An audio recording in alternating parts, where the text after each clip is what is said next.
Andréane est avec nous. Bonsoir, Andréane. Bonsoir, Julie. Québec solidaire vient de présenter un gros plan de transport interrégional, finalement, de plusieurs milliards. Combien? 13 milliards de dollars. Presque 13 milliards de dollars, effectivement. Ce que dit Québec solidaire, en fait, c'est que les services actuels ne répondent pas aux besoins et qu'on veut avoir au Québec des services de transport interurbain qui sont plus efficaces, plus rapides.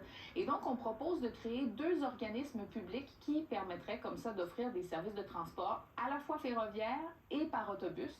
Donc, 2 aspects. Un premier organisme qui s'appellerait Québec Rail, qui viserait 5 liaisons ferroviaires. Vous les voyez, Matane-Québec, Québec-Montréal, Québec-Sherbrooke, Sherbrooke-Montréal et Montréal-Gatineau. Donc, 5 grandes lignes qui relieraient les principales villes.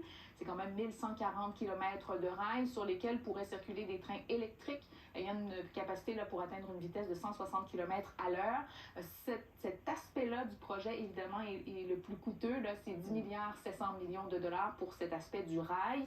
Et pour l'autre organisme public qui serait créé, Québec Bus, dans ce cas-ci, pour les liaisons par autobus. Vous voyez d'ailleurs sur la carte en bleu tous les segments qui seraient offerts. 11 lignes qui compléteraient le réseau là où il n'y a pas de service finalement de transport par rail. C'est 4000 km de routes qui seraient couvertes, là où on promet un service qui est plus efficace, qui est plus fréquent.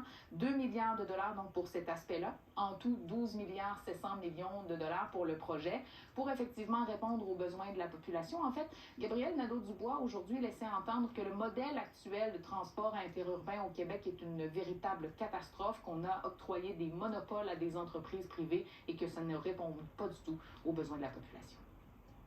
En ce moment, là, on va se le dire, le transport interurbain au Québec, c'est une catastrophe.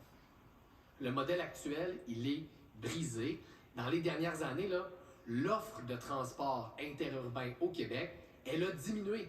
On subventionne à coût de millions de dollars des monopoles privés régionaux et on n'a même pas un bon service de qualité dans nos régions.